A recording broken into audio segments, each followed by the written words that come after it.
지금 뭐 핫할 것 같은 종목 굉장히 많이 나왔는데 5개만 꼽아본다면 삼성전자 들어가 있는 것 같고. 네이버 좋고요. 엔사. 저는 사실은 네이버를 왜 이렇게 좀 선호를 하냐면 네.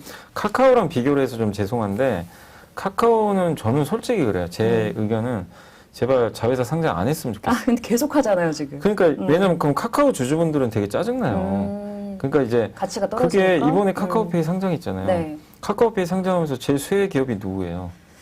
카카오? 카카오가 아니고 카카오페이? 알리페이입니다. 아, 알리페이. 알리바바. 아, 가지고 있으니까. 지분 엄청 들고 있어요. 대박 났어요. 그거 우리나라 돈도 아니잖아요. 그렇죠, 중국. 얼마나 아까워요, 사실은. 우리 한국 사람 입장에서 봤을 때는. 근데 카카오페이가 상장하면서 카카오의 가치는 떨어져요. 분산이 되니까. 어쩔 수가 없어요, 사실은. 예. 그러니까 비상장이면 차라리 낫지만. 근데 또 그걸 비상장인 기업이 그렇게 투자를 받았으면 또 상장 안 시킬 수는 없어요. 2대 주주들이 네. 그렇게 돈을 댔기 때문에. 그래서 그런 이슈가 또 많아요. 카카오는 지금 카카오 페이지 엔터 있고, 네. 지금 카카오 모빌리티도 있고 다 상장시킨다고 그러더라고요. 네.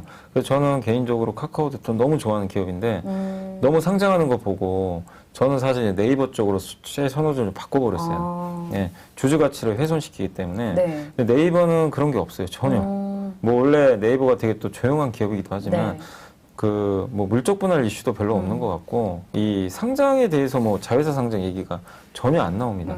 그래서 그런 부분도 좋고 그리고 많은 분들이 지금 뭐 메타버스에 열광하지만 네. 진짜 우리나라의 메타버스 거의 찐 메타버스가 네이버 아닌가요? 제페토 맞아요. 있잖아요. 제페토. 네. 근데 시장에서는 그냥 이거를 외면해요. 반영이 잘 안 되는 것 반영이 같아요. 안 돼요. 그 어떤 분이 2달 전에 보고서를 썼어요. 어느 회사인지 기억은 안 나는데 제페토 가치가 거의 반영이 안 되고 있대요. 네, 그 정도로 지금 할인을 많이 받고 있는데 네이버는 실제로 우리나라의 대표적인 메타버스 기업이고 맘만 먹으면 NFT 할 수도 있는 기업이고 그렇죠. 그리고 네이버가 사실 카카오보다 좀 약점이 하나 있어요. 그러니까 카카오는 또 플랫폼이고 네이버도 사실 어떻게 보면 플랫폼인데 비슷한데 카카오는 컨텐츠가 되게 많아요. 뭐 카카오 TV도 있고 그쵸. 막 그런 것도 사실 자체 오리지널도 많이 만들잖아요. 근데 네이버가 약간 컨텐츠가 좀 약한 것 같더라고요. 카카오 대비해서는. 네, 카카오. 근데 그거를 이제 해결하기 위해서 예전에 스튜디오 드래곤하고 손잡고 네. 이제 전략적 제휴 맺었잖아요. 그래서 네이버의 앱툰 IP를 스튜디오 드래곤에 제공을 하면 그 스튜디오 드래곤은 그걸 가지고 드라마를 만들고 그게 스위트홈이잖아요, 사실. 올해 대박 났던. 그 드라마. 네, 네. 작년이었나요? 올해 작년이었던 것 같은데 아무튼 그 드라마가 이제 미국에서 대박 나고. 네. 그래서 네이버의 전략은요, 그 인수합병이나 이런 거, 인수합병도 있는데 전략적 제휴를 많이 하는 것 같아요. 자기가 직접 키운다기보다는 키워서 상장시키는 분위기가 아니라 외부를 이게 활용하는 것 같아요. 네. M&A도 일부 하고. 그래서 와패드라고 캐나다의 북미 최대 그 웹소설 업체도 인수해버렸잖아요. 네. 북미 시장에서 웹툰, 웹소설 비즈니스. 그게 뭐냐면 이제 컨텐츠 비즈니스 하겠다는 거예요.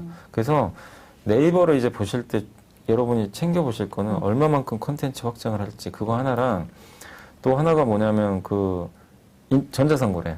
우리나라에서 잘하고 있지만 일본에 지금 전자상거래 열심히 하고 있잖아요. 네. 제트홀딩스라고. 예, 소프트뱅크 손정희 회장과 손잡고 그래서 거기서 얼마만큼 성과 나올지 그것도 주목해 보시면 좋겠고 손정희 회장 그러니까 얘기하다 보니까 생각나는 게 네. 제페토 투자했잖아요. 손정희 회장이. 예. 그분 투자하는 거는 결국 또 성공하니까. 그렇죠. 그래서 저는 왜 많은 사람들이 너무 다 저런 그러니까 다 NFT 아니 그러니까 메타버스 진짜 기업이 여기 있는데 찌는 네이버인데 왜 네. 저기가 있나. 네, 그래서 한번 네이버도 어. 여러분들 한번 좀 고민해 보시면 좋을 것 같아요. 그러면 5개 종목이 삼성전자, 네이버 그리고 현대차. 현대 기아 뭐 다 통틀어서 현대차 그룹이라고 하는 게 맞는 것 현대차 같아요. 그룹. 네. 그룹이라고 보는 게 맞는 것 같고, 그러니까 현대차 그룹이 안 가는 이유는 명확해요. 그러니까 뭐냐면 돈은 잘 버는데 너네가 버는 돈은 인정 안 한다는 분위기예요. 왜냐 내연기관차 팔아서 번 돈 아니냐. 그게 지금 무슨 의미가 있냐 이거예요. 근데 왜 의미가 없다고 보면 안 되는 게 사실 내연기관차를 팔아서 번 돈도 번 돈이잖아요. 그렇죠. 그 돈이 있어야 투자를 할 거 아니에요. 그래서 이제 모빌리티 산업에 투자를 지금 많이 하고 있어요. 네. 근데 그게 성과가 지금 아직은 많이 안 나오고 있고 또 거기다가 테슬라나 리비안 같은 기업들이 지금 주가가 굉장히 많이 올라가는데 네. 시장에서는 그 기업들은 밸류를 되게 너무 높게 주고 리비안은 자동차 몇 개 만들지도 않잖아요. 맞아요. 근데 시총이 100조 넘었고 현대차 그룹은 합쳐봐야 뭐 모비스까지 합치면 100조 될 거예요. 세 개 다 합치면. 그러면은 그 정도 가치밖에 지금 오히려 더 싸게 거래가 되는 네. 거죠. 그 이유가 그 현대차 그룹이 지금 내연기관을 갖고 있잖아요. 내연기관이 이게 앞으로 없어질 자산이잖아요. 네. 이거 좌초자산이라고 하는데 이거를 어깨에 너무 무겁게 지고 있대요. 이걸 사실 이제 점점 없애야 되는데 네, 네. 이 없애기가 당장 쉽지 않잖아요. 이건 폭스바겐 도요타도 마찬가지예요. 그래서 기존의 완성차 업체들은 PER이 10배가 안 돼요. 이거를 이제 빨리 바꾸느냐가 중요해요. 내연기관에서 전동화 자동차로 얼마나 빨리 갈아타느냐. 네. 이 업체한테 밸류를 많이 줄 것 같아요. 그걸 보여주는. 그래서 요새 GM이나 포드가 좀 잘 가요. 네. 그걸 좀 보여주기 시작하고 있고 특히 GM 같은 경우는 전기차 전용 공장이 있어요. 근데 현대차 없어요. 그 울산 공장에서 그대로 만드는 거예요. 예, 아이오닉 5 같은 거. 네. 그러니까 시장이 원하는 것도 전용 공장 만들어라. 전용 공장을 만들어라. 그것도 미국에. 미국에. 미국에 만들어 달라는 거예요. 알리바바 뭐 이런. 네, 왜냐면 그래야 또 보조금 받잖아요. 공장이 있어요. 이걸 원하는데 투자한다고는 했는데 현대차가 아주 구체적인 얘기를 안 했어요. 네. 전용 공장 생각은 만들. 하고 있을 것 같은데. 네. 근데 이런 것들이 빨리 나와주면 좋은데. 빨리빨리 좀. 네, 근데 나와야지. 아직은 안 보이잖아요. 그러다 보니까 주가가 좀 잘 안 가는 거예요. 차라리 리비안 사자 이 분위기예요. 그냥 리비안 사든가 중국의 전기차 회사 사든가 테슬라 사자. 네. 그래서 지금 선택을 못 받지만 근지만 저는 그래서 기회라고 보는 거예요. 오히려 그래서 그때를 싸졌잖아요. 기회로. 맞아요. 그런 부분 때문에 싸지고 있잖아요. 그래서 이거를 뭐 내년에 갈지 내후년에 갈지 모르지만 좀 인내심 갖고 1년, 최소 2년 이상 투자한다고 생각하시고 모으라는 거죠. 모아서 계속 모으면 현대차가 30도 갈 수 있고 아니 기아가 뭐 15, 20만 원도 갈 수 있거든요. 특히 저는 기아에 또 주목하는 게 기아가 그 PBV라고 있어요. 네. 목적 기반 비이클이라고 이게 뭐냐면 PBV 요? 네. 이게 뭐냐면 그 우버 있잖아요. 우버가 그 공유 차량 하고 있고 그 허츠라고 있잖아요. 미국에. 렌탈카. 네, 렌터카가 지금 이제 테슬라랑 같이 한다 네. 그래서 주가만 올라간 적이 있는데 그게 이제 다 자기 목적들이 있잖아요. 그렇죠. 그 다음에 그 아마존은 리비안을 갖고 있지만 그거를 이제 픽업 트럭이나 물류 쪽으로 이용하겠다는 네. 거잖아요, 사실은. 그게 다 목적이거든요. 그러니까 일반적인 승용차는 내가 타고 다니는 게 목적이지만 PBV는 B2B예요. 기업체한테 납품하는 자동차예요.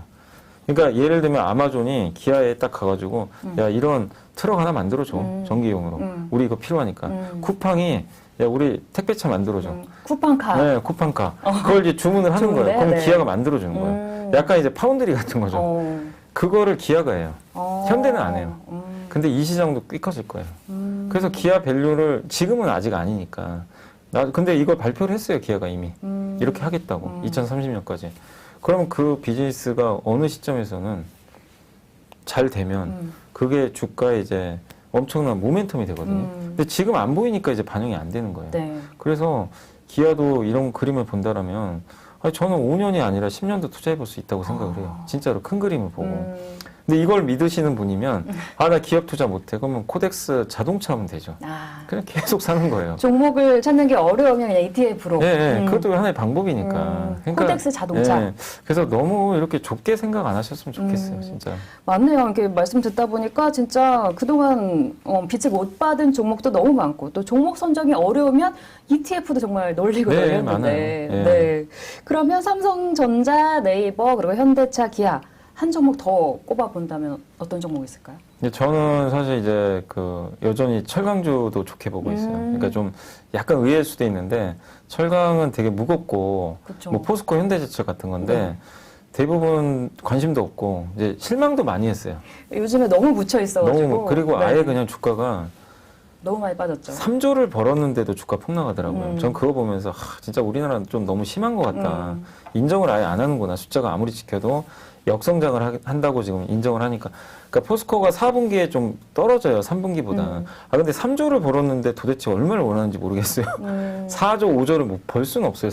사실. 네. 근데 너무 높은 수치를 다들 원하니까. 그래서 지금 PER이 4배도 안 되거든요. 네. 예. 근데 내년에 어쨌든 저는 철강을 좋게 보는 게 미국도 중국도 인프라 투자합니다. 미국은 이미 법안 통과됐고 인프라 투자할 때 철이 들어가잖아요. 철강 없으면 안 되고요. 중국이 경기 부양도 할 거예요. 중국이 왜 부양하냐면 중산층을 살려야 되거든요. 중산층을 살리려면 소비 부양도 해야 되고. 그 경기 부양책이 내년 2분기 전에 나올 걸로. 2분기 전에 나올 것 같고. 3월쯤. 네. 그리고 부동산을 규제만 마냥 할 수 없는 게 중국 부동산에서 소비가 많이 나온대요. 네. 연결이 돼 있어요. 그래서 규제도 조금씩 지금 최근에 완화시키고 있어요. 실제로. 네. 그걸 보면 중국의 수요도 생각한 것보다 아주 급격하게 낮아지진 않아요. 그리고 오늘 한 이제 애널리스트가 보고서도 썼지만 중국하고 철강은 그냥 같은, 그러니까 중국 이코로 철강이에요. 그렇게 보면 된다. 옛날에 그랬다고요. 네. 옛날에 그랬다고. 지금은 아니고. 지금 바뀌기 시작했대요. 왜냐하면 중국이 탄소 배출 이런 것들 때문에 감산을 해요. 네. 옛날처럼 중국이 철강 생산 늘리질 않아요. 지금 수요 줄까봐 빠진 건데 수요는 내년에 좋아질 수 있고 감산은 계속돼요. 실제로 지금 감산하고 있고. 네. 그럼 중국 이코로 철강이랑 공식이 이제 안 맞아야 돼요. 근데 시장은 아직도 그 공식에 따라 움직여요. 올드하게. 네. 네. 그래서 그래서 빠진 거잖아요. 그래서 그 기회를 포착하시라는 거예요. 제 생각에는. 그 오해가 있을 때, 오해가 해소되면 주가 가는데, 대부분 이제 해소되면 사시죠. 아직도 오해가 있어서 포스코나 이제 현대제철 같은 철강주가 지금 저평가, 너무나 저평가다. 네. 포스코, 현대제철 둘 다 좋게 봐도 될까요? 둘 다 좋아요. 둘 다 좋다. 둘 다 저는 뭐 크게 상관은 없습니다. 네. 네. 와, 여러분들 오늘 이제 내년에 좋을 종목들 많이 나왔습니다. 뭐 다들 아시는 종목 나왔죠. 삼성전자, 네이버, 현대차, 기아, 그리고 포스코, 현대제철까지도 내년에 핫할 종목으로 또 안정적으로 투자할 수 있고 지금 너무 저평가돼 있는 종목들로 잘 꼽아주신 것 같습니다.